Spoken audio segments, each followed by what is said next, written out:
La situation financière des collectivités territoriales en 2014 a continué de se dégrader. Ça s'explique par ce que l'on appelle un effet de ciseaux, c'est-à-dire des dépenses de fonctionnement qui évoluent de façon plus dynamique que les recettes. D'où une situation financière qui se dégrade.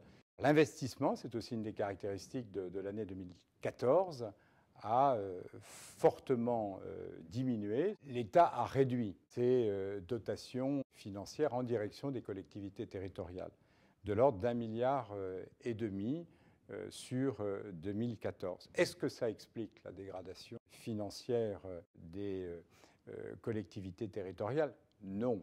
À partir du moment où l'État a compensé, ce qui explique surtout la dégradation financière des comptes des collectivités territoriales, c'est cette différence que l'on peut constater entre les dépenses de fonctionnement et les recettes de fonctionnement. Il y a des décisions de l'État qui ont un impact sur le budget des collectivités territoriales. Je pense aux dépenses de personnel. On a pu calculer, par exemple, que sur l'année 2014, les décisions de l'État ont pesé à hauteur de 42% de ces dépenses de rémunération. Ça veut dire que 58% relèvent de la responsabilité des collectivités territoriales elles-mêmes. Donc il y a des décisions de l'État qui impactent les budgets des collectivités territoriales, mais cela ne dispense pas, bien sûr, de l'effort de maîtrise nécessaire des dépenses.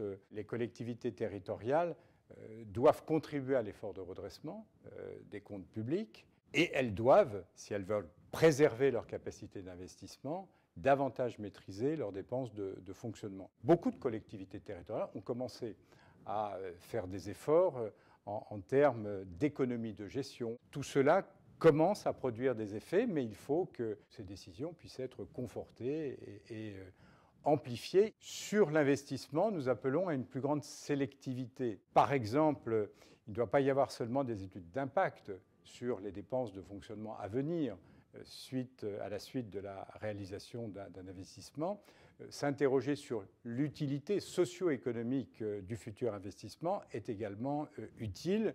Et nous faisons cette recommandation, d'ailleurs, à la fois aux collectivités territoriales comme à l'État.